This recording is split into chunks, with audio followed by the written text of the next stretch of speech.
Welcome to Growing Your Team, a podcast designed for small business owners seeking to grow their company with the help of employees and contractors. Your time is limited, which means growing and leveraging teams is essential for business success. The Growing Your Team podcast is the place to learn tips and techniques designed to help you know when it's the right time to hire, how to select perfect fit team members, and how to maximize productivity while creating a positive work environment. Drawing from her 10-plus years of leadership and hiring experience, here is your host, Jamie Van Kuyk. Hello, Jamie Van Kuyk here, and welcome back to the Growing Your Team podcast. Woo! Looks like now that we're past 100 episodes, I'm just going to be stumbling over my words. But let's just keep going with today's topic, which is onboarding and how to have a great first step into the onboarding process to make your new employee feel welcome and set things up so they will be a long-lasting employee who feels valued by your organization. So here's one thing about onboarding that most people don't know about, but everybody who's hiring should. Great onboarding starts as soon as the candidate accepts the position. Yes, onboarding starts before the person ever works a day for you. As soon as they accept that position, they are becoming a part of your company, and you want to make sure that process is effective.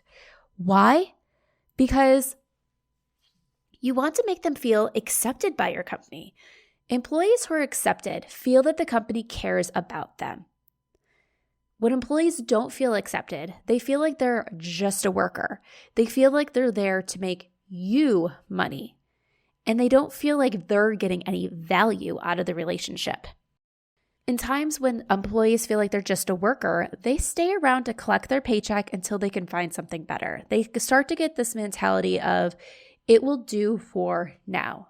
And that for now could be a few weeks, it could be a few months, it could be a year.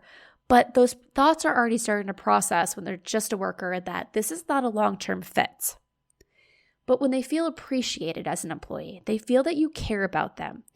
They're excited to be a part of the company, and they know that when they help the company grow and succeed, in return, they will grow and succeed. So they feel like it's this give and take relationship. And this relationship starts before the employee ever works a day for you. So how do you start onboarding right away? Well, after the employee signs their offer letter, you send them a welcome. Yes.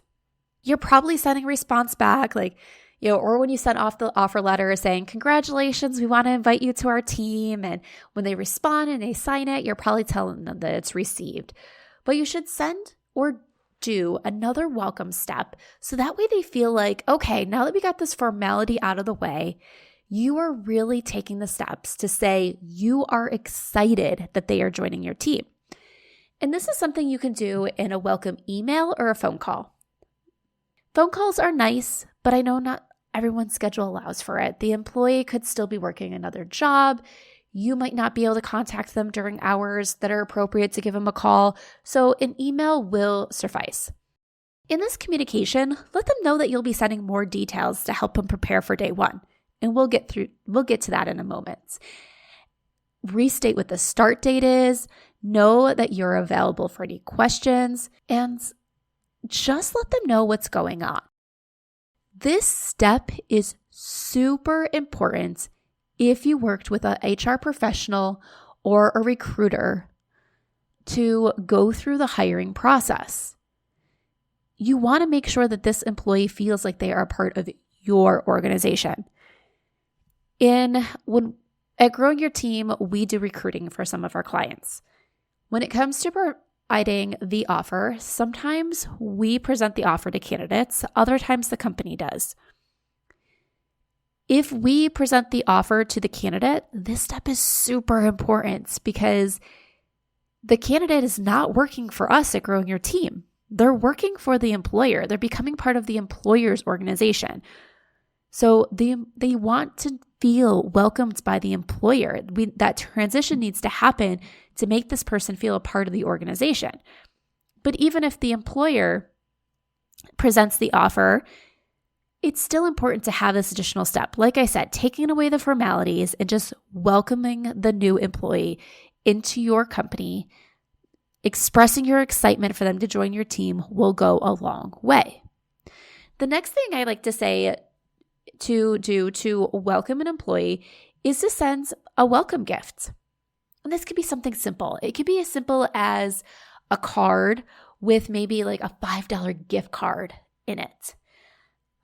Or it could be an item, from your store if you're product-based, or something that's tied to the company. For example, if your company is eco-friendly and eco-focused, making sure that you send them a gift that's eco-friendly. Something little that just says, hey, we appreciate you. You haven't done any work for us yet, but we appreciate you. Why does this work? To really show the employee that you appreciate them? Because in most cases, it's not expected. Companies don't typically give things to employees before they ever work a day. But you want to say, we value you, we trust you, we know you're a great selection, and we are so thankful for you to join our team.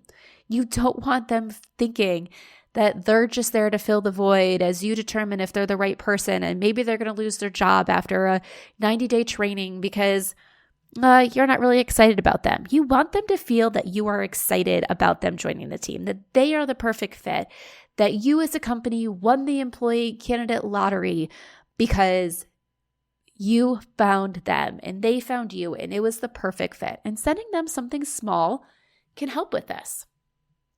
2 notes. If you're sending a gift card, don't send a gift card for your company. It's kind of tacky to say, oh, we're welcoming you to our company. Here's a gift card so you go spend money with our company. Because what typically happens? A gift card doesn't typically cover an entire purchase, or even if it does cover an entire purchase at one point in time, they might have money left over where they have to come back and then they have to spend money with your company to use the gift that you sent them. You don't want that. And the second thing is, don't send promotional swag. I did say you could send something from your store if you are product based, but something from your store that someone would typically buy is okay.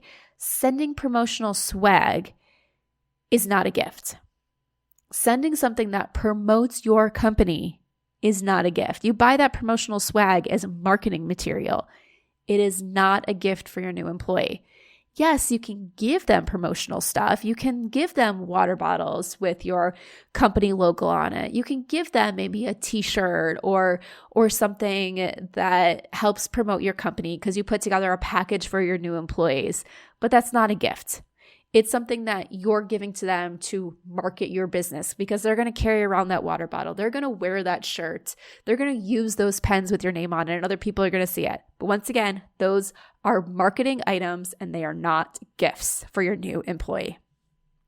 So the last way to make an employee feel welcome before they start and really set you on the right foot for a great onboarding plan is to send a what to expect email. So this will be a separate email than the email you send to welcome your employee if you send an email instead of calling. And this is just going to give an outline of the first day. It's going to reiterate when to arrive. And why is this important? Because you might say, well, we already talked about hours. Well, it could be that the day they start, typically the workday starts at 8 a.m., but you're not able to meet with them at 8 a.m. because maybe you have a standing meeting and they won't be attending that meeting on day one. So it's better for them to join at 8:30 so you can be there and ready for them. It also include in there where to go and who to ask for, especially if there's something different. Like they're going to be entering maybe a different way than they did for their interview, or if you did all virtual interviews and now they're going to be coming in person. Who should they ask for when they arrive? Are you going to be there? Is there another team member that will be greeting them on the first day? Do you have a receptionist? Maybe, if you're hiring your first few employees, they'll probably be greeted directly by you. But if you're not going to greet them because your business has grown to the point where you have someone else greeting people as they walk in the door, is it you they're asking for, or is another team member? And also, how do they enter? Maybe it's one of those things where you want your employees entering a different way. So typically, let's say for an example, you run a shop. Your employees don't always enter through the front. They enter through the back. Should they enter through the back on day one? Or should they enter through the front on day one? And then you're going to give them a tour that includes the employee entrance. So let them know where to go so they feel comfortable. That's part of the whole purpose of this email, is make them feel comfortable on day one. Help reduce some of the nerves that come along with transitioning to a new job. Next, let them know what to wear. This is a great opportunity to remind them of your dress code if you have one. Also, if you're going to be giving them like a company shirt that they're expected to wear, let them know that possibly they're going to receive it on day one and you'll have opportunity to change, but this is what they should wear to go with it, or anything like that, so they show up in the right things to wear. This can include everything from shoes to whatever it is to match your dress code or is needed for safety purposes. Next, let them know what they need to bring. This could be what they need to bring for paperwork, or letting them know what they need to bring for tools if they're supposed to be providing their own tools and equipment for the position. For example, in some cases, I know I helped a company hire dog groomers in the past. Some positions for dog groomers require people to bring their own scissors, to bring their own supplies and tools, while other companies supply everything for them. So if you're running a position where it's expected that people bring their own supplies, you most likely already talked about that during the interview process, but remind them what to bring for that first day. And it's especially important to give that reminder of what to bring so the paperwork can be processed correctly. Next, let them know about hours. So as we talked about, when to arrive could be different that first day, but are their hours different that first day or that first week? Maybe they're going to typically be working 8 to 5, but you need them to work 10 to 7 because you have an evening time team member that they're going to be sitting with, or something like that, where they need to do slightly different hours for that first week because the person that they're training with is only available during those hours.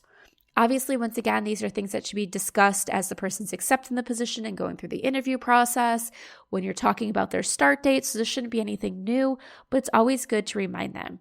Or it might be something simple as they're a full-time employee. You're going to pay them for a full week that first week, but due to when people are going to be available to train them, you're going to only have them maybe work a half day on that first day, and then they get to go home, or some reduced hours just because people won't be around to train them at other times. All right, the last thing you should include in that welcome email, or not the welcome email, the what to expect email, is information about lunch. This is something that can cause anxiety in new hires on their first day. What are the plans for lunch? It seems simple. It seems like in your workplace, you're probably in a routine that lunch isn't something that you think about too often, or how it's going to differ day to day, because you know what to do and when you're going to do it. But to a new hire, making it clear, how long is their lunch break? Is there a place on your premise where they can get food? Like, for example, do you work in a larger office building where there is a cafeteria where they can go get food? Do they have a long enough lunch break where they can go out and get something? Or is it the norm that your team members bring their lunch and eat in a break room? Are you going to treat your employee to lunch on the first day so they shouldn't have to worry about lunch and bringing something on their own because you're going to buy lunch? It seems silly that you have to talk about this, but people don't want to act against the norm on their first day. So a team member might be hesitant about bringing in their packed lunch if everyone in the office is going to be going out to lunch and they want to fit in, or maybe go out and meet their new team members. And you don't want someone getting into the thing of maybe their norm in their current job is they always go out and take their lunch break and pick something up, but now they're in a position where maybe you give them a 30-minute lunch break instead of that hour they had before, and there's not really anything close by for them to go and grab, and then they're starving because they didn't have the full time that they expected to go get lunch, or they weren't able to go grab things. So just letting people know so they feel comfortable. I remember my first day of work at my last job. What I did for lunch was I did end up going down to the cafeteria because there was on-site cafeteria, but I'm the type of person who brings my lunch every day. I didn't want to be that weird person on the first day that brings the lunch if that wasn't expected. So instead of bringing a full lunch, I just put a few granola bars in my purse. And I was like, well, I guess this is how things will survive. Like if I can't go to lunch and pick something up, because the job I had before that, we worked out of my boss's house. She wasn't necessarily buy a whole lot of things, and we just always ate lunch at our desks. So I was like, is it here? Will I be eating lunch at my desk? Do people go out? I didn't know what to do. So like I literally brought granola bars in my purse instead of packing myself a lunch on that first day because I didn't know what was to be expected. And like I said, in that case, there ended up being an on-site cafeteria. There was a few other people that started that day, and we all went down to the cafeteria and ate lunch. Sometimes, during those first early weeks, some of us would buy lunch, some of us would bring our own lunch and just meet up and eat lunch together. But it was one of those things where it kind of caused anxiety because I didn't know what to expect. So with this what to expect email, you're helping to reduce the nerves. They know what they're coming into on that first day. So send it out, I would say if you have time, a week before their start dates, and then resend it the business day before their start date. So that way they have that reminder as well. So to wrap up for today, just remember that onboarding starts right away. As soon as that new employee accepts the position, you are in the onboarding phase. Onboarding impacts how long a team member stays with you. It impacts the level of work that they produce. So onboarding is a super important step that you do not want to miss. Have a great onboarding plan from the start and make the employee, your new employee, feel like they won the lottery because they are getting to work with you. And help them see this because they feel like you really value them. You're excited that they're joining the team. You can't wait for their first day, and you are going to make sure they have a fantastic first day before that day ever arrives. Are you ready to hire a new team member for your business, and you want to ensure you hire the person who can succeed in the role, make you happy, and positively impact your bottom line? Then set up time and let's talk, because this is exactly how I help business owners like you. When you go through my hire framework, not only will you learn how to attract candidates who have the passion you desire, but you'll be able to identify and select candidates who have the skills you need and can succeed in the role. Going through this consulting process not only helps you find the right new hire for your current open position, but it teaches you how to repeat this process with every new position you add to your company as it continues to grow. So if you're a small business owner who is ready to hire, has a rough idea of the position you need to add, and you're tired of going through the hiring process only to end up with bad fitting team members, then let's talk.